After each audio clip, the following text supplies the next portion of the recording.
नमस्कार। आज हम एक कहानी सुनेंगे। ये कहानी है सत्ता के उस सफ़र की जो दिल्ली के आलीशान दफ्तरों से निकलकर भारत के गाँव की चौपाल तक पहुंचा। हम बात कर रहे हैं पंचायती राज की। ये सिर्फ एक सरकारी व्यवस्था नहीं है बल्कि एक सपना है। ग्राम स्वराज का सपना। बिल्कुल, ग्राम स्वराज का सपना जिसमें गांव के लोग अपने फैसले खुद लें। इस सफ़र में कई पड़ाव आए, कई समितियां बनी, कई सपने देखे गए और कई टूटे भी। और इसकी जड़ें बहुत गहरी हैं। ऐसा नहीं है कि ये कोई नया विचार है जो आज़ादी के बाद आया। अच्छा। हाँ, अगर हम इतिहास में झांकें तो चोल साम्राज्य में हमें स्थानीय स्वशासन का एक बहुत ही मजबूत ढांचा देखने को मिलता है। चोल साम्राज्य में? जी, ये वो दौर था जब गांव की सभाएं खुद अपने नियम बनाती थीं, टैक्स इकट्ठा करती थीं और न्याय भी करती थीं। यही तो है असल लोकतांत्रिक विकेंद्रीकरण। लोकतांत्रिक विकेंद्रीकरण, ये शब्द सुनने में थोड़ा भारी लगता है। इसे आसान भाषा में कैसे समझ सकते हैं? इसको ऐसे समझिए कि घर के सारे बड़े फैसले सिर्फ मुखिया जी ही ना लें, बल्कि हर सदस्य को अपने अपने कमरे से जुड़े छोटे-मोटे फैसले लेने का पूरा हक हो। जैसे कमरे में कौन सा बल्ब लगेगा या दीवार पर कौन सी तस्वीर लगेगी। अच्छा। बस यही है विकेंद्रीकरण। शक्ति को एक केंद्र यानी दिल्ली से निकालकर हर स्तर यानी जिले और गांव तक बांट देना, ताकि वो अपनी जरूरत के हिसाब से फैसले ले सकें। बिल्कुल। और चोल साम्राज्य इसी कला में माहिर था। यही वजह है कि जब भी स्थानीय स्वशासन से जुड़ा सवाल आता है तो चोल साम्राज्य का नाम सबसे पहले लिया जाता है। ये विचार हमारे एक तरह से डीएनए में हमेशा से था। लेकिन फिर अंग्रेजों के आने के बाद इस व्यवस्था का क्या हुआ? खत्म तो नहीं किया, लेकिन कमजोर जरूर कर दिया। अंग्रेजों का शासन केंद्रीकृत था। वो सारी ताकत अपने पास रखना चाहते थे। लेकिन फिर भी एक वाइसरॉय हमें लॉर्ड रिपन, जिन्हें भारत में स्थानीय स्वशासन का जनक कहा जाता है। लॉर्ड रिपन, हाँ। साल था 1882। जी, उन्होंने एक प्रस्ताव पेश किया जिसे स्थानीय स्वशासन का मैग्ना कार्टा तक कहा गया है। मैग्ना कार्टा, ये तो बहुत बड़ा शब्द है। ऐसा क्या खास था रिपन के प्रस्ताव में? खास ये था कि पहली बार एक व्यवस्थित तरीके से स्थानीय बोर्ड बनाने की बात कही गई, जिसमें चुने हुए गैर सरकारी सदस्य भी होंगे। अच्छा। ये एक छोटी सी शुरुआत थी पर महत्वपूर्ण थी। हालांकि असली शक्ति फिर भी कलेक्टर और अंग्रेज अधिकारियों के पास ही थी। सिर्फ नाम के लिए। एक तरह से हाँ। बाद में 1919 के कानून में इसे हस्तांतरित विषय बना दिया गया। ये विभाग भारतीय मंत्रियों को दे तो दिया, लेकिन पैसों का कंट्रोल अभी भी अंग्रेजों के पास ही था। कोई एक तरह की जेब खर्च वाली आजादी थी, असली आजादी नहीं। बिल्कुल सही कहा आपने। तो अंग्रेजों ने एक शुरुआत तो की, भले ही आधे अधूरे मन से, लेकिन असली परीक्षा तो तब हुई जब देश आजाद हुआ। अब सवाल था कि क्या हम सच में गांधी जी के ग्राम स्वराज के सपने को साकार करेंगे? और इसी सवाल का पहला जवाब देने की कोशिश की गई 1952 में, गांधी जयंती के दिन 2 अक्टूबर को। हाँ। प्रधानमंत्री जवाहरलाल नेहरू ने एक बहुत बड़े कार्यक्रम की शुरुआत की, सामुदायिक विकास कार्यक्रम या सीडीपी। सीडीपी, हाँ, मैंने पढ़ा है इसके बारे में। मकसद बहुत नेक था। बहुत नेक। गांव का चौतरफा विकास करना, सड़क, बिजली, पानी, खेती, सब कुछ सुधारना। सुनने में तो ये बहुत अच्छा लगता है। फिर ये इतना कामयाब क्यों नहीं हुआ? हम आज सीडीपी की बात क्यों नहीं करते? क्योंकि इसकी सोच में एक बुनियादी कमी थी। ये योजना ऊपर से नीचे की ओर थी। ऊपर से नीचे? दिल्ली में बैठे बड़े बड़े अधिकारी योजनाएं बनाते थे और उसे गांव पर लागू कर दिया जाता था। इसमें गांव के लोगों की भागीदारी बस नाम मात्र की थी। उन्हें सिर्फ लाभार्थी समझा गया, भागीदार नहीं। अच्छा, तो लोगों को जोड़ा नहीं गया इस प्रक्रिया में? बिल्कुल। और सीडीपी की ये जो असफलता थी ना, वो आज भी भारत में सरकारी योजनाओं के लिए एक बहुत बड़ा सबक है। जब भी कोई योजना जनता पर थोपी जाती है तो उसका हश्र अक्सर सीडीपी जैसा ही होता है। तो इस नाकामी से क्या सबक लिया गया? यहीं से शायद उन समितियों का दौर शुरू होता है। बिल्कुल। जब सरकार ने देखा कि सीडीपी उम्मीद के मुताबिक काम नहीं कर रहा, तो 1957 में एक समिति बनाई गई। नाम था बलवंत राय मेहता समिति। और इनका काम था पता लगाना कि सीडीपी फेल क्यों हुआ। जी, और इसे सुधारने का तरीका बताना। यहीं से पंचायती राज की आधुनिक कहानी शुरू होती है। तो बलवंत राय मेहता समिति ने ऐसा क्या सुझाव दिया जिसे आज भी याद किया जाता है और उन्हें पंचायती राज का वास्तुकार भी कहते हैं? समिति ने सीडीपी की असफलता की जड़ पकड़ ली। उन्होंने कहा कि असली समस्या जन भागीदारी की कमी है और इसका समाधान है लोकतांत्रिक विकेंद्रीकरण। उन्होंने एक क्रांतिकारी सुझाव दिया, सत्ता का एक त्रिस्तरीय ढांचा बनाओ। त्रिस्तरीय यानी 3 tier सिस्टम। हाँ, सबसे नीचे ग्राम स्तर पे ग्राम पंचायत, बीच में ब्लॉक स्तर पर पंचायत समिति और सबसे ऊपर जिला स्तर पर जिला परिषद। अच्छा, ग्राम, ब्लॉक और जिला। जी, तीनों एक दूसरे से जुड़े हों और असली शक्ति इन्हीं चुने हुए प्रतिनिधियों के पास हो। सरकार का काम सिर्फ मार्गदर्शन और निगरानी का होना चाहिए, दखलंदाजी का नहीं। ये तो वाकई एक पूरा ब्लूप्रिंट था और सरकार ने इसे मान भी लिया। हाँ, राष्ट्रीय विकास परिषद ने 1958 में इन सिफारिशों को स्वीकार कर लिया और फिर आया वो ऐतिहासिक दिन 2 अक्टूबर 1959। बिल्कुल, प्रधानमंत्री नेहरू खुद राजस्थान के नागौर जिले के बगदरी गांव पहुंचे और वहां देश की पहली त्रिस्तरीय पंचायत का उद्घाटन किया। तो राजस्थान पहला राज्य बना। हाँ, और उसके ठीक बाद आंध्र प्रदेश ने भी इस व्यवस्था को अपना लिया। वो सपना अब जमीन पर उतरने लगा था। लेकिन जैसा अक्सर होता है, व्यवस्था बन जाने के बाद भी उसमें सुधार की जरूरत पड़ती रहती है। कहानी नागौर पर खत्म नहीं हुई होगी। बिल्कुल नहीं, बल्कि यहाँ से कहानी में एक नया मोड़ आता है। करीब 20 साल तक ये व्यवस्था जैसे तैसे चलती रही, लेकिन धीरे धीरे इसमें नौकरशाही हावी होने लगी। मतलब ऑफिसर्स। हाँ, और ये कमजोर पड़ गई। फिर 1977 में देश में सरकार बदली। मोरारजी देसाई के नेतृत्व में जनता पार्टी की सरकार आई और उन्होंने पंचायती राज की समीक्षा के लिए एक नई समिति बनाई, अशोक मेहता समिति। जी। अशोक मेहता समिति, इन्होंने तो बलवंत राय मेहता समिति से कुछ अलग ही सुझाव दिए थे ना। हाँ। यहीं पर एक बड़ा वैचारिक बदलाव आता है। अशोक मेहता समिति ने 2 बहुत क्रांतिकारी सुझाव दिए। पहला, उन्होंने कहा कि 3 स्तर की जरूरत नहीं है, 2 स्तर काफी हैं। 2 स्तर मतलब कौन कौन से? जिला स्तर पर जिला परिषद और उसके नीचे करीब 15-20 हजार की आबादी पर एक मंडल पंचायत। 1 मिनट, लेकिन ग्राम पंचायत का क्या? उसे हटाने का विचार थोड़ा अजीब नहीं लगता? गांव तो हमारी पूरी व्यवस्था की सबसे पहली इकाई है। बहुत अच्छा सवाल है। समिति का मानना था कि ग्राम पंचायतें बहुत छोटी इकाइयां हैं, उनके पास न तो पर्याप्त संसाधन होते हैं और न ही वो प्रभावी योजनाएं बना पाती हैं। अच्छा, तो ये कारण था। जी, उनका दूसरा बड़ा सुझाव और भी विवादास्पद था। उन्होंने कहा कि पंचायतों के चुनाव पार्टियों के चुनाव चिन्ह पर होने चाहिए। अरे, ये तो बहुत बड़ा बदलाव था। हाँ, क्योंकि तब तक माना जाता था कि गांव की राजनीति को पार्टी पॉलिटिक्स से दूर रखना चाहिए। और मुझे लगता है उन्होंने पंचायतों को टैक्स लगाने का अधिकार देने की भी बात की थी। जी हाँ, उन्होंने कहा कि पंचायतों को सिर्फ सरकारी ग्रांट पर निर्भर मत रखो, उन्हें आर्थिक रूप से आत्मनिर्भर बनाओ, उन्हें टैक्स लगाने का हक दो। और एक बहुत ही महत्वपूर्ण बात जो आज भी कानून का हिस्सा है, क्या बात? कि अगर कोई पंचायत भंग होती है तो 6 महीने के अंदर चुनाव कराना अनिवार्य होगा। बिल्कुल सही। हालांकि सरकार गिरने की वजह से अशोक मेहता समिति की सिफारिशें लागू नहीं हो पाईं। इसके बाद तो समितियों का एक दौर सा चल पड़ा। अगली महत्वपूर्ण समिति थी GV राव समिति 1985 में। इस समिति से जुड़ा एक जुमला बहुत मशहूर है, बिना जड़ की घास। ये सुनने में बहुत कठोर टिप्पणी लगती है। ऐसा क्यों कहा गया? ये टिप्पणी उस समय के हालात को बिल्कुल सटीक बयां करती है। 1985 में राजीव गांधी सरकार ने इस समिति का गठन करवाया था। जी। समिति ने जब जमीनी हकीकत देखी तो पाया कि पंचायतें सिर्फ नाम की रह गई हैं। सारी शक्ति और सारा पैसा वापस सरकारी अधिकारियों यानी नौकरशाही के पास चला गया था। अच्छा। चुने हुए प्रतिनिधियों की कोई सुनता नहीं था, वो बस बेबस थे। पंचायतें जमीन से यानी जनता से कट चुकी थीं। इसीलिए समिति ने कहा कि ये तो बिना जड़ की घास हो गई हैं। ग्रास विदाउट रूट्स, जो ऊपर से हरी दिखती हैं पर अंदर से खोखली हैं। बिल्कुल। तो इसका समाधान क्या सुझाया उन्होंने? उन्होंने कहा कि इस अफसर राज को खत्म करो और विकास की योजनाओं में मुख्य भूमिका जिला परिषद को दो। उन्होंने ही पंचायतों का कार्यकाल 5 साल तय करने और नियमित चुनाव कराने पर भी जोर दिया। और इसके ठीक 1 साल बाद 1986 में एक और समिति आई, LM सिंघवी समिति। इसने तो समस्या की जड़ पर ही चोट की है ना? बिल्कुल। सिंघवी समिति ने पहली बार बहुत मजबूती से वो बात कही जो इस पूरे सफर का टर्निंग पॉइंट बनी। उन्होंने कहा कि ये छोटे मोटे सुधारों से काम नहीं चलेगा।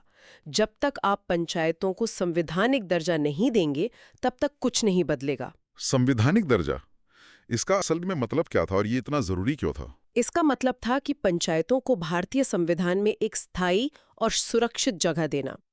अभी तक पंचायतें राज्य सरकारों के कानून पर निर्भर थीं।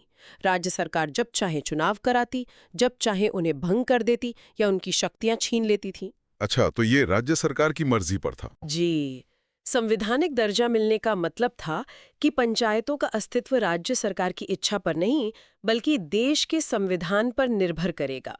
उन्हें कोई आसानी से हटा नहीं सकेगा। ये तो बहुत जरूरी था। हाँ, सिंघवी समिति ने ही गांव के छोटे-मोटे झगड़े सुलझाने के लिए न्याय पंचायत बनाने और चुनाव गैर दलीय आधार पर कराने की भी सिफारिश की थी। तो सिंघवी समिति ने संवैधानिक दर्जे का बीज बोया।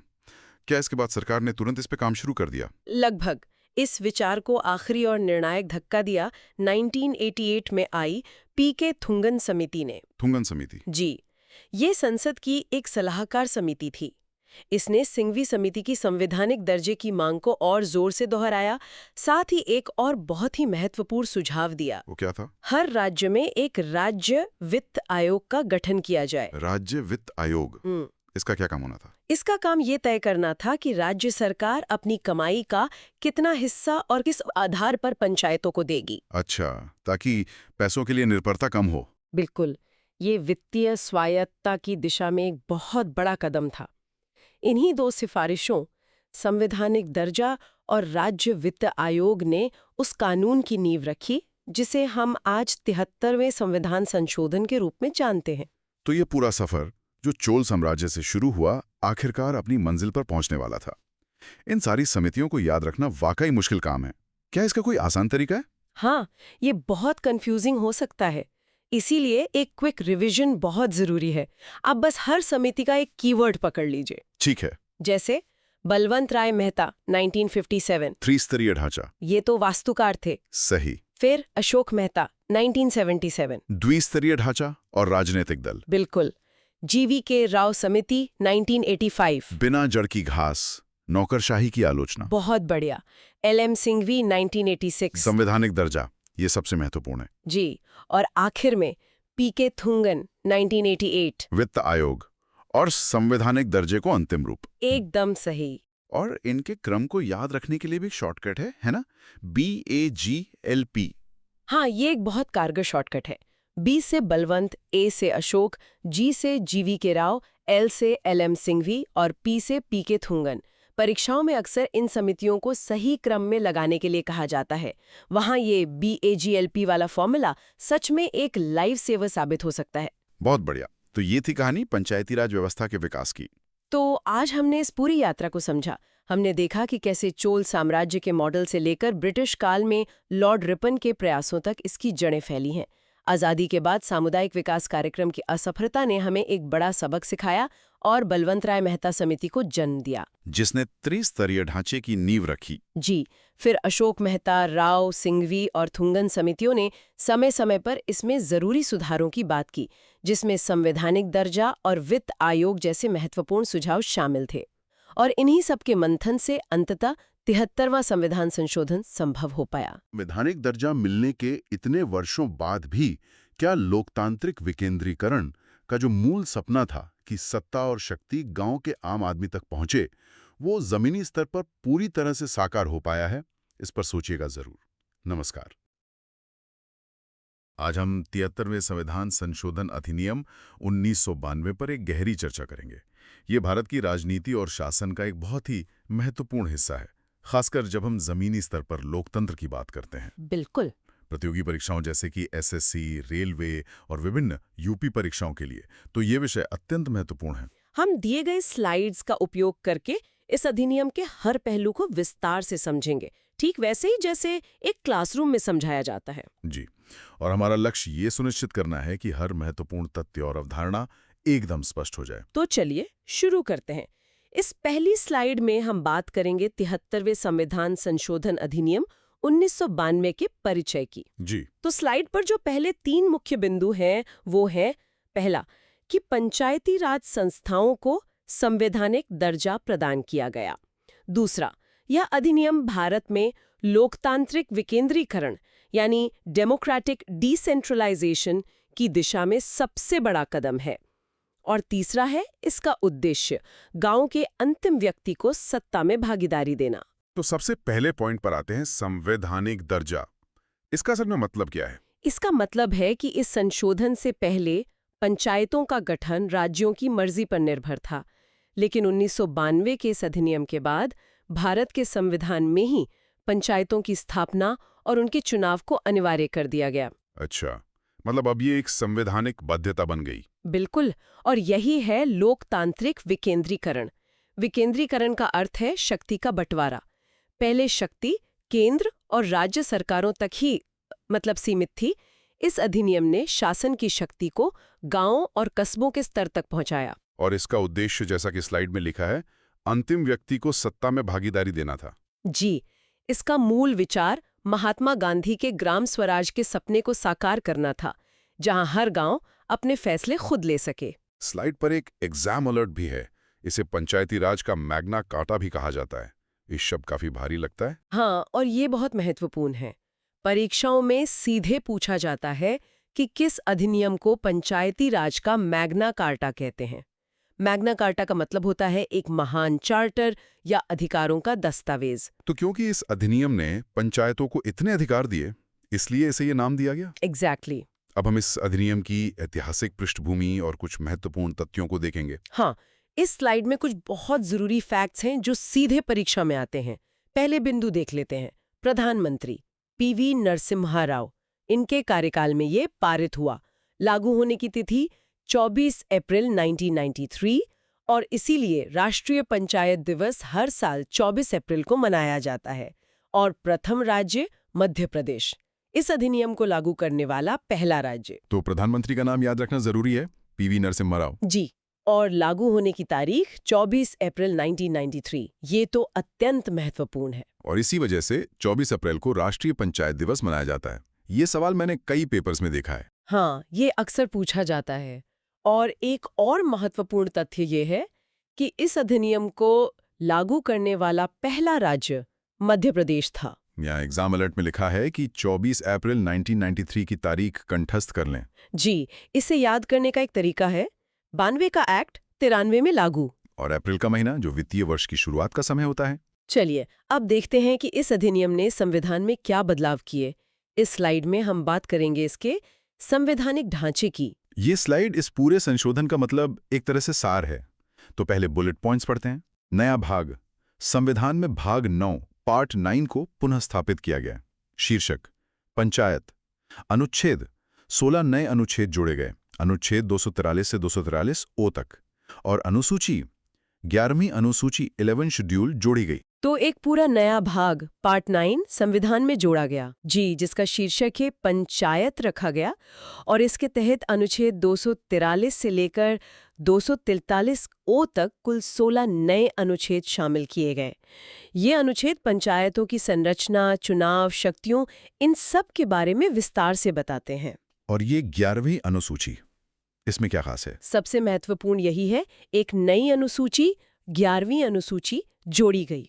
इस अनुसूची में वे विषय दिए गए हैं जिन पर पंचायतों को काम करने का अधिकार है। अच्छा, और एग्जाम अलर्ट में लिखा है कि इसमें कुल 29 कार्यात्मक विषय, फंक्शनल आइटम्स शामिल हैं। बिल्कुल, और ये संख्या 29 सीधे तौर पर परीक्षाओं में पूछी जाती है। याद रखें, 11वीं अनुसूची में पंचायतों के लिए 29 विषय हैं। अब हम कुछ महत्वपूर्ण अनुच्छेदों पर विस्तार से चर्चा करेंगे।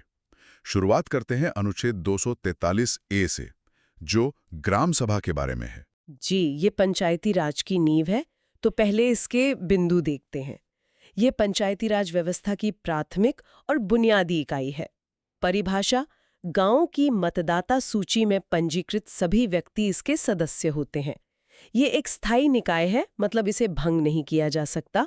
और इसका कार्य है ग्राम पंचायत के कार्यों का निरीक्षण एवं मूल्यांकन करना। तो ग्राम सभा कोई चुनी हुई संस्था नहीं है? नहीं, यही इसका सबसे खास पहलू है। ये गांव के सभी मतदाताओं का समूह है। इसकी परिभाषा बहुत स्पष्ट है।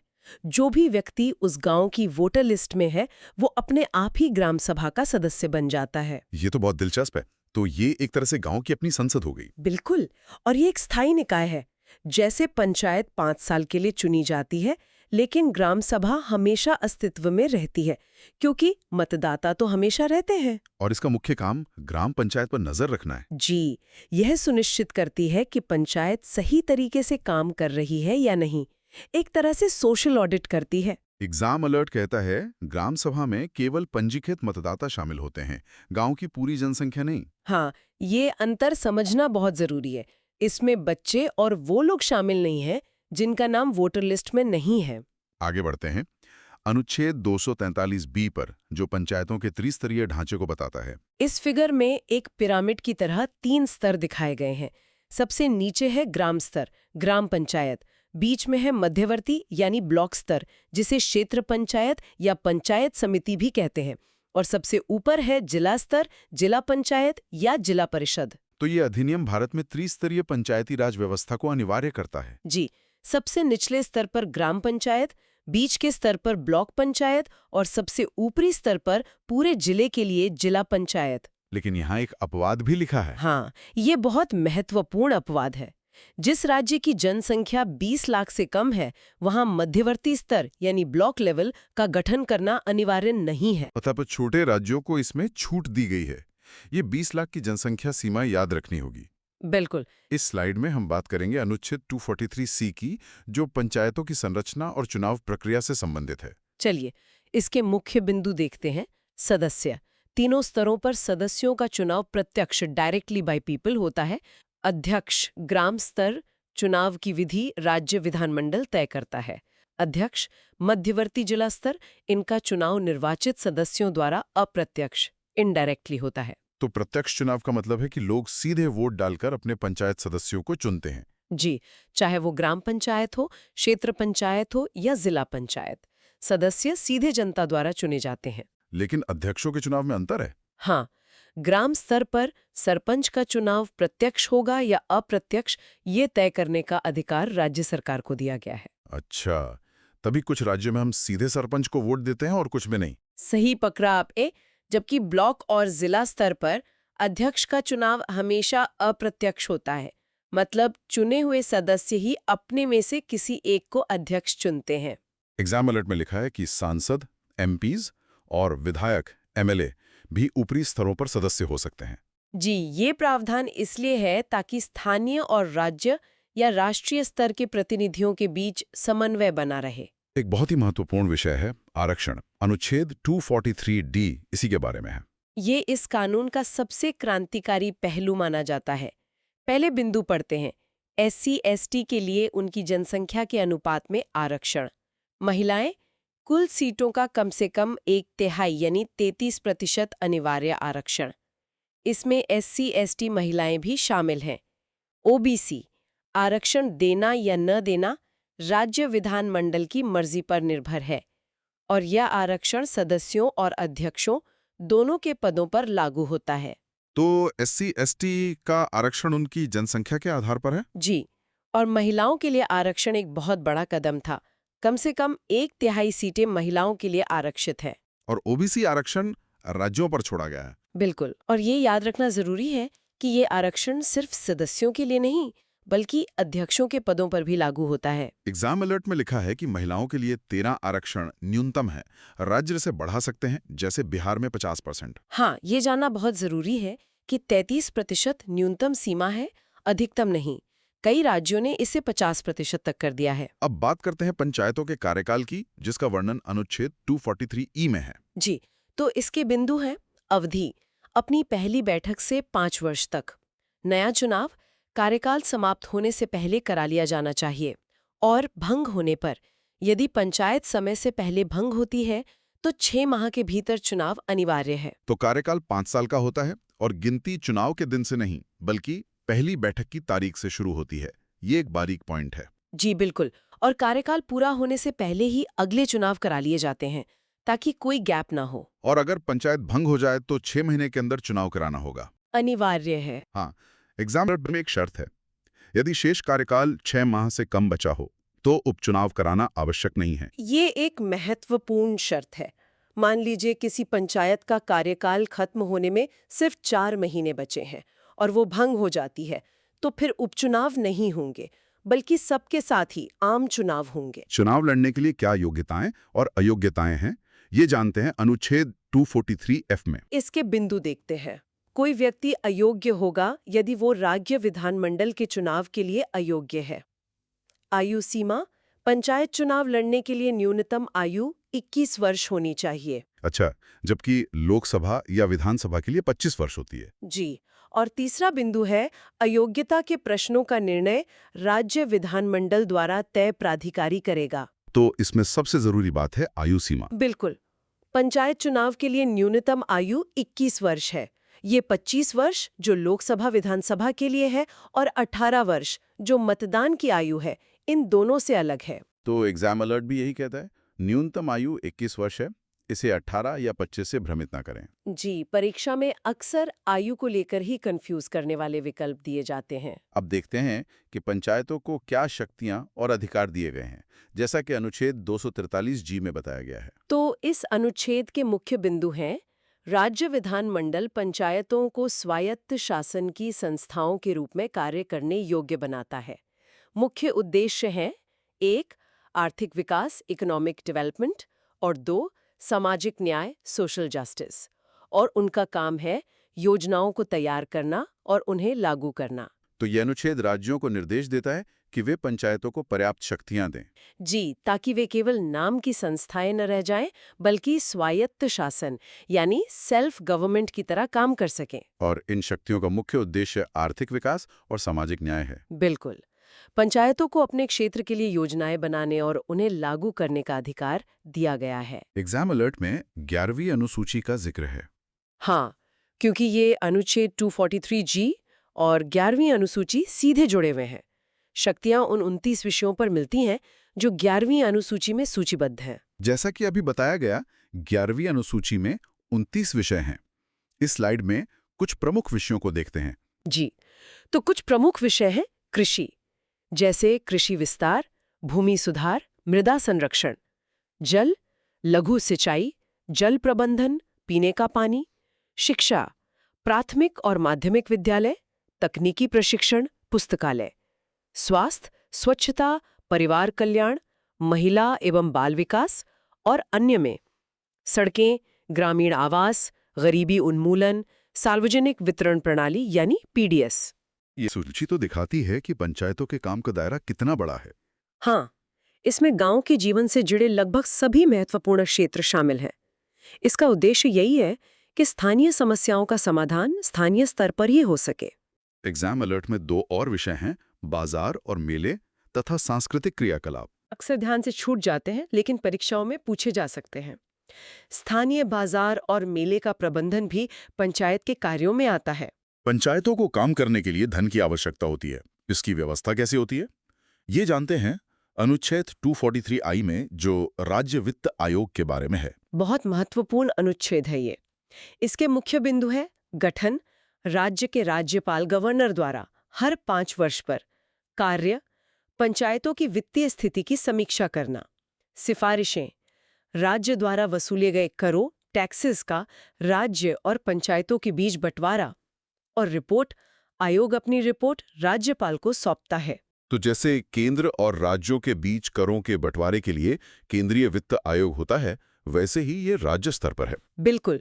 राज्यों और पंचायतों के बीच वित्तीय संसाधनों के बंटवारे के लिए राज्य वित्त आयोग का गठन किया जाता है।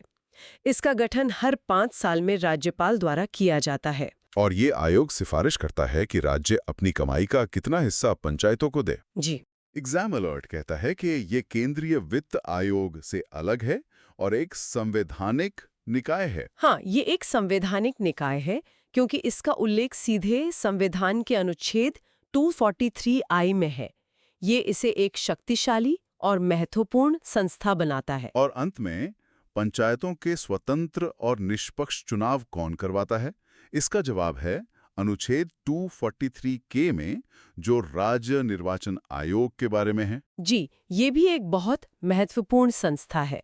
इसके बिंदु हैं कार्य, मतदाता सूची तैयार करना और सभी पंचायत चुनावों का संचालन करना, नियुक्ति, राज्य निर्वाचन आयुक्त की नियुक्ति राज्यपाल द्वारा की जाती है, सेवा शर्तें राज्यपाल निर्धारित करता है, और हटाना रिमूवल उसी प्रक्रिया से हटाया जाएगा जिससे उच्च न्यायालय यानी हाई कोर्ट के न्यायाधीश को हटाया जाता है। तो ये आयोग पंचायतों के सभी चुनावों के लिए जिम्मेदार है? जी, और इसके प्रमुख यानी राज्य निर्वाचन आयुक्त की नियुक्ति तो राज्यपाल करते हैं, लेकिन उन्हें हटाना बहुत मुश्किल है। अच्छा, हटाने की प्रक्रिया हाईकोर्ट के जज जैसी है? बिल्कुल, ये उनकी स्वतंत्रता सुनिश्चित करने के लिए किया गया है। एग्जाम अलर्ट में एक बहुत ही आम कंफ्यूजन को दूर किया गया है। हाँ, कि भारत का निर्वाचन आयोग ECI पंचायत चुनाव नहीं करवाता, ये काम राज्य निर्वाचन आयोग का है। तो याद रखना है कि ECI लोकसभा विधानसभा के चुनाव कराता है और स्थानीय निकायों के चुनाव राज्य निर्वाचन आयोग कराता है। जी बिल्कुल। तो आज हमने 73वें संशोधन के मुख्य बिंदुओं को समझा। एक छोटा सा रिवीजन कर लेते हैं। हाँ, ये बहुत अच्छा रहेगा। अधिनियम था 1992 का, लागू हुआ 24 अप्रैल 1993 को, संवैधानिक भाग 9, अनुसूची 11 और विषय 29। इसकी नींव है ग्राम सभा, अनुच्छेद 243A, ढांचा है त्रिस्तरीय, अनुच्छेद 243B, आरक्षण में महिलाओं के लिए न्यूनतम 1/3, अनुच्छेद 243D, कार्यकाल 5 वर्ष का है, अनुच्छेद 243E, और चुनाव लड़ने के लिए न्यूनतम आयु है 21 वर्ष, अनुच्छेद 243F, और 2 आयोग हैं, वित्त के लिए राज्य वित्त आयोग, अनुच्छेद 243I, और चुनाव के लिए राज्य निर्वाचन आयोग, अनुच्छेद 243K। और परीक्षा में कैसे प्रश्न बन सकते हैं? देखिए, सीधे अनुच्छेद पूछे जा सकते हैं, जैसे ग्राम सभा किस अनुच्छेद में है। तारीख और दिवस पर प्रश्न बन सकता है। महिलाओं के आरक्षण का न्यूनतम प्रतिशत यानी 33% पूछा जा सकता है। और न्यूनतम आयु 21 वर्ष वाला सवाल तो बहुत आम है। जी, और राज्य वित्त आयोग और राज्य निर्वाचन आयोग पर कथन आधारित प्रश्न आ सकते हैं। हमने इस अधिनियम के पूरे संवैधानिक ढांचे को समझा, जो शासन को जमीनी स्तर तक ले जाने का वादा करता है। लेकिन सोचने वाली बात यह है कि क्या ये लोकतांत्रिक विकेंद्रीकरण केवल कागजों तक सीमित है, या ये वास्तव में गांव के अंतिम व्यक्ति को सशक्त बना रहा है? कानून तो बन गया, पर इसका वास्तविक कार्यान्वयन कितना सफल हुआ है, ये एक निरंतर मूल्यांकन का विषय है। नमस्कार। नमस्कार। आपका स्वागत है जी। आज हम एक बहुत ही जरूरी विषय पर बात करने वाले हैं। जी बिल्कुल, 74वां संविधान संशोधन अधिनियम 1992। हाँ, सुनने में तो ये बस एक नंबर और एक साल लगता है ना? बिल्कुल पर असल में इसने हमारे शहरों की मतलब पूरी तस्वीर ही बदल दी। सही कहा आपने, क्योंकि इससे पहले जो हमारे शहरी निकाय थे, जिन्हें हम नगर पालिकाएं कहते हैं, जी, उनकी कोई संवैधानिक पहचान ही नहीं थी। अच्छा, मतलब वो बस राज्य सरकार के अधीन एक विभाग की तरह काम करते थे। हाँ, एक तरह से कह सकते हैं, राज्य सरकार जब चाहे उन्हें बना दे, जब चाहे भंग कर दे। ना शक्तियों भी कोई गारंटी थी, ना पैसों का कोई पक्का स्रोत। और इसी बड़ी समस्या को हल करने के लिए ये संशोधन लाया गया। बिल्कुल। तो चलिए आज इसी पर गहराई से बात करते हैं। हमारे पास प्रतियोगी परीक्षाओं के लिए कुछ स्लाइड्स भी हैं। जी, तो हमारा लक्ष्य है कि इसके हर पहलू को एकदम सरल भाषा में समझें, ताकि कोई भी सवाल छूटे नहीं। बिल्कुल। तो चलिए पहली स्लाइड से शुरू करते हैं, जो इसके परिचय के बारे में है। जी। इस स्लाइड में हम बात करेंगे 74वें संविधान संशोधन अधिनियम 1992 के परिचय के बारे में। पहले बुलेट पॉइंट्स देख लेते हैं। नगरीय स्थानीय स्वशासन को संवैधानिक दर्जा, प्रधानमंत्री PV नरसिम्हा राव के कार्यकाल में पारित, प्रभावी तिथि 1 जून 1993 से लागू। और भाग 9A, जिसका शीर्षक है नगरपालिकाएं, जोड़ा गया, और विस्तार अनुच्छेद 243P से 243ZG तक। तो एक एक करके समझते हैं। इसका मुख्य उद्देश्य, जैसा कि हमने कहा, शहरी स्थानीय निकायों को संवैधानिक मान्यता देना था। यानी संविधान में उन्हें एक जगह देना। बिल्कुल। और ये PV नरसिम्हा राव के सरकार के समय हुआ। ये तथ्य अक्सर परीक्षाओं में आता है। अच्छा, तारीख भी जरूरी है। अधिनियम 92 का है, पर लागू 1 जून 1993 को हुआ। जी हाँ, तारीखें बहुत महत्वपूर्ण होती हैं। और इस संशोधन ने संविधान में एक नया भाग पार्ट 9A जोड़ा, जिसका नाम है नगर पालिकाएं। और इसमें अनुच्छेद 243P से लेकर 243ZG तक है। ठीक है, सही। ये सारे अनुच्छेद इन्हीं नगर पालिकाओं की बनावट, उनकी शक्तियां और उनके कामों के बारे में बताते हैं। ठीक है, अब आते हैं एग्जाम अलर्ट पर। इस संशोधन द्वारा संविधान में 12वीं अनुसूची जोड़ी गई, जिसमें कुल 18 विषय शामिल हैं। ये बहुत ही ज्यादा महत्वपूर्ण है। सीधा सवाल बनता है कि 12वीं अनुसूची किस संशोधन से जुड़ी है? तो जवाब है 74वें संशोधन से। बिल्कुल। और इसमें विषय कितने हैं? कुल 18 विषय। ये वो काम है जिन पर नगरपालिकाएं कानून बना सकती हैं या काम कर सकती हैं। ठीक है, तो ये तो हुआ परिचय। अब अगली स्लाइड पर चलते हैं और देखते हैं कि इन नगर पालिकाओं का गठन कैसे होता है। जी, अनुच्छेद 243 क्यू के तहत। इस स्लाइड में हम बात करेंगे नगर पालिकाओं के गठन के बारे में। इसका मुख्य पॉइंट है त्रिस्तरीय संरचना। हाँ, तो जैसा कि फिगर में भी दिखाया गया है, इसमें 3 स्तर होते हैं। ये शहरों के विकास के अलग-अलग चरणों को दिखाते हैं। अच्छा, 3 अलग-अलग तरह के शहरों के लिए। एकदम सही। पहला है नगर पंचायत। ये उन क्षेत्रों के लिए है जो अभी मतलब गांवों से शहर बन रहे हैं, जिन्हें संक्रमणशील क्षेत्र कहते हैं। ओके। दूसरा है नगर पालिका परिषद। ये छोटे शहरी क्षेत्रों के लिए होती है। और तीसरा, जो सबसे बड़ा स्तर है, वो है नगर निगम। ये बड़े शहरों के लिए होगा, जैसे दिल्ली, मुंबई। हाँ, बिल्कुल। बड़े शहरी क्षेत्रों के लिए नगर निगम होता है। ठीक है। अब इसका एग्जाम अलर्ट देखते हैं। अपवाद: औद्योगिक नगरी यानी इंडस्ट्रियल टाउनशिप, घोषित क्षेत्रों में नगर पालिका का गठन नहीं किया जाएगा। ये एक बहुत ही दिलचस्प अपवाद है। इसका मतलब है कि अगर राज्यपाल किसी इलाके को जहां बहुत सारे उद्योग हैं, उसे औद्योगिक नगरी घोषित कर दें, तो वहां ये 3 स्तर वाली व्यवस्था लागू करना जरूरी नहीं है। तो वहां प्रशासन कैसे चलेगा? वहां शासन के लिए कोई अलग व्यवस्था, जैसे कोई अथॉरिटी, बनाई जा सकती है। समझ गई। चलिए अब अगली स्लाइड पर आते हैं। नगर पालिकाओं की संरचना यानी अनुच्छेद 243 आर, निर्वाचन क्षेत्रों यानी वार्ड से प्रत्यक्ष निर्वाचन द्वारा। प्रत्यक्ष निर्वाचन मतलब जनता सीधे वोट करेगी। हाँ, दूसरा पॉइंट, विभाजन। नगर पालिका क्षेत्र को प्रादेशिक निर्वाचन क्षेत्रों यानी वार्ड्स में विभाजित किया जाएगा। और तीसरा, मनोनीत सदस्य, विशेष ज्ञान वाले व्यक्ति, लेकिन उन्हें मत देने का अधिकार नहीं होगा। हाँ, तो इसे समझते हैं। प्रत्यक्ष निर्वाचन का मतलब है कि पार्षद सीधे जनता द्वारा चुने जाते हैं, जैसे हम विधायक या सांसद चुनते हैं, वैसे ही। और इसके लिए पूरे शहर को छोटे छोटे वार्ड्स में बांट दिया जाता है। बिल्कुल।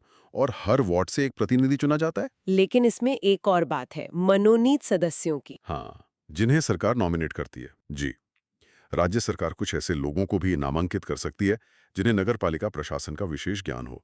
पर सबसे जरूरी बात यह है कि इन सदस्यों को वोट देने का अधिकार नहीं होता। ये तो बहुत महत्वपूर्ण है। अब एग्जाम अलर्ट पर आते हैं। नगर पालिका के अध्यक्ष का चुनाव करने का ढंग राज्य विधानमंडल विधि द्वारा निर्धारित करता है। ये एक बहुत ही अहम पॉइंट है। देखिए, सदस्य तो सीधे चुने जाएंगे, ये तय है। लेकिन अध्यक्ष यानी मेयर या चेयरपर्सन का चुनाव कैसे होगा? वो सीधे होगा या चुने हुए पार्षद करेंगे? हाँ, ये तय करने का अधिकार राज्य की विधानसभा को दिया गया है। इसलिए अलग अलग राज्यों में प्रक्रिया अलग अलग होती है। ठीक है, अब आते हैं एक बहुत ही जरूरी विषय पर, आरक्षण। अगली स्लाइड इसी के बारे में है, अनुच्छेद 243T। जी, इस स्लाइड में हम बात करेंगे स्थानों के आरक्षण की। इसके बुलेट पॉइंट्स हैं: SC/ST के लिए उनकी जनसंख्या के अनुपात में आरक्षण, कुल स्थानों का कम से कम 1/3 यानी 33% स्थान आरक्षित, और रोटेशन, सीटें चक्रानुक्रम से आवंटित की जाएंगी। तो ये सामाजिक न्याय के लिए बहुत बड़ा कदम था। SC/ST के लिए आरक्षण उनकी जनसंख्या के अनुपात में होगा। मतलब जिस इलाके में उनकी जितनी आबादी, उतनी सीटें आरक्षित। और महिलाओं के लिए ये 1/3 वाला पॉइंट बहुत महत्वपूर्ण है ना? बहुत ज्यादा। कुल सीटों में से कम, मैं फिर से कह रहा हूं, कम से कम 1/3 सीटें महिलाओं के लिए आरक्षित होंगी। राज्य चाहे तो इससे ज्यादा भी कर सकते हैं। और ये रोटेशन का क्या मतलब है? रोटेशन का मतलब है कि कोई एक सीट हमेशा के लिए आरक्षित नहीं रहेगी। आरक्षण वाली सीटें समय समय पर बदलती रहेंगी, ताकि सभी वार्डों को प्रतिनिधित्व का मौका मिले। अच्छा, अब इसका एग्जाम अलर्ट ले। अध्यक्ष के पदों के लिए भी महिलाओं और SC/ST के लिए आरक्षण लागू होता है। जी हाँ, ये याद रखना बहुत जरूरी है।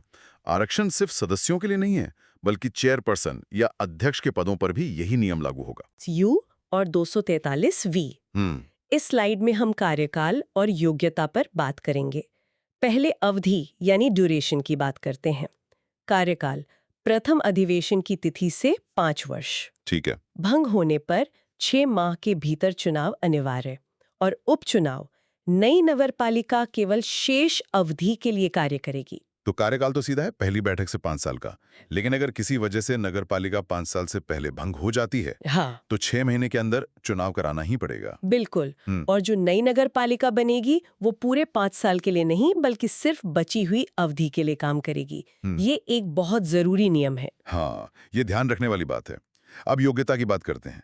न्यूनतम आयु चुनाव लड़ने के लिए 21 वर्ष। ये भी बहुत महत्वपूर्ण है।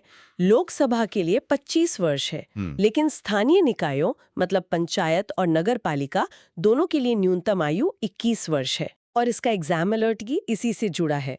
25 वर्ष से कम आयु होने पर किसी व्यक्ति को अयोग्य नहीं ठहराया जा सकता यदि उसने 21 वर्ष की आयु पूरी कर ली हो। हाँ, इसका मतलब है कि अगर राज्य विधानसभा के चुनाव के लिए न्यूनतम आयु 25 साल है तो इस आधार पर किसी को नगरपालिका चुनाव लड़ने से नहीं रोका जा सकता अगर वो 21 साल का हो चुका है। बिल्कुल स्पष्ट है। अब आते हैं शक्तियों और उत्तरदायित्व पर। अगली स्लाइड, अनुच्छेद 243W। जी, इस स्लाइड में हम नगर पालिकाओं की शक्तियों और उत्तरदायित्व के बारे में बात करेंगे, जो 12वीं अनुसूची में दिए गए हैं। कुछ प्रमुख विषय हैं: नगरीय योजना, भूमि उपयोग का विनियमन और भवनों का निर्माण, सड़कें और पुल, और घरेलू, वाणिज्यिक व औद्योगिक जल आपूर्ति और अग्निशमन सेवाएं यानी फायर सर्विसेज। तो जैसा हमने शुरू में कहा था, 12वीं अनुसूची में कुल 18 विषय हैं। ये उनमें से कुछ मुख्य काम हैं। अर्बन प्लानिंग मतलब शहर का विकास कैसे होगा, इसकी योजना बनाना। लैंड यूज मतलब कहाँ घर बनेंगे, कहाँ पार्क होगा, ये सब तय करना। एकदम सही। और बाकी बुनियादी काम जैसे सड़क, पुल, पानी की सप्लाई और फायर ब्रिगेड की व्यवस्था करना, ये सब इन्हीं की जिम्मेदारी है। अब एग्जाम अलर्ट देखते हैं। आर्थिक और सामाजिक विकास योजना तैयार करना भी नगरपालिका का संवैधानिक कार्य है। जी, ये सिर्फ बुनियादी सुविधाएं देना ही नहीं बल्कि शहर के आर्थिक और सामाजिक विकास के लिए योजना बनाना भी नगरपालिकाओं का एक संवैधानिक कर्तव्य है। चलिए अब 12वीं अनुसूची के कुछ और काम देखते हैं अगली स्लाइड में। हाँ, इस स्लाइड में हम 12वीं अनुसूची के कुछ और प्रमुख कार्यों की बात करेंगे, जैसे लोक स्वास्थ्य, स्वच्छता और कूड़ा प्रबंधन, नगरीय वानिकी, पर्यावरण संरक्षण और पारिस्थितिकी। ये सब सीधे तौर पर नागरिकों के जीवन की गुणवत्ता से जुड़े हैं। हाँ, और स्लम सुधार एवं उन्नयन, पार्क, उद्यान और खेल के मैदान, कांजी हाउस और पशु क्रूरता निवारण और जन्म एवं मृत्यु पंजीकरण। तो आप देख सकती हैं कि काम का दायरा कितना बड़ा है। साफ सफाई से लेकर पेड़ लगाने हैं, गंदी बस्तियों को सुधारने, पार्क बनाने, ये आवारा पशुओं की देखभाल और जन्म मृत्यु का रिकॉर्ड रखना भी इन्हीं का काम है। बिल्कुल।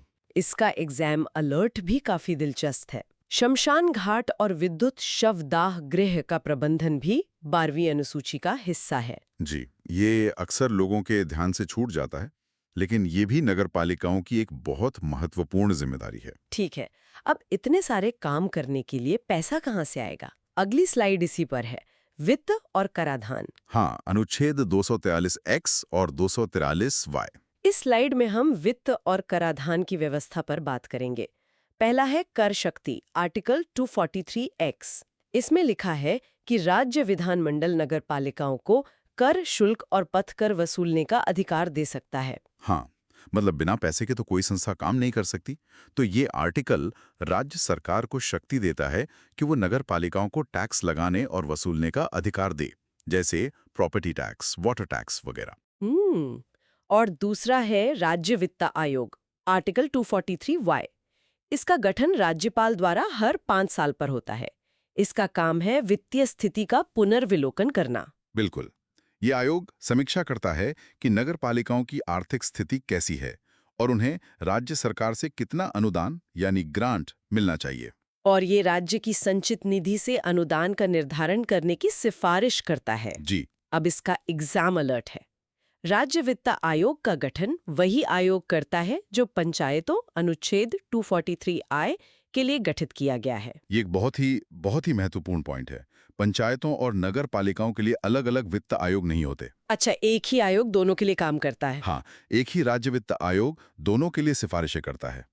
पंचायतों के लिए इसका प्रावधान अनुच्छेद 243I में है और नगर पालिकाओं के लिए 243Y में। ये तो बहुत जरूरी जानकारी है। चलिए अब हम अपनी आखिरी स्लाइड पर आते हैं, जिला योजना समिति यानी डिस्ट्रिक्ट प्लानिंग कमेटी, अनुच्छेद 243ZD। इस स्लाइड में हम बात करेंगे जिला योजना समिति के बारे में। इसके पॉइंट्स हैं: गठन, प्रत्येक राज्य में जिला स्तर पर कार्य, पंचायतों और नगर पालिकाओं द्वारा बनाई गई योजनाओं को समेकित करना। समेकित करना मतलब कंसोलिडेट करना। हाँ, और पूरे जिले के लिए एक विकास योजना का प्रारूप तैयार करना। तो ये समिति पूरे जिले के विकास के लिए बहुत महत्वपूर्ण है। इसका मुख्य काम है गांव की पंचायतों की योजना और शहर की नगर पालिकाओं की योजना इन दोनों को मिलाकर पूरे जिले के लिए एक मास्टर प्लान तैयार करना। और इसके सदस्य कौन होते हैं? इसके ज्यादातर सदस्य, मतलब कम से कम 80% या 45 पंचायतों और नगर पालिकाओं के चुने हुए प्रतिनिधि ही होते हैं, ताकि योजना जमीनी हकीकत से जुड़ी रहे। ठीक है।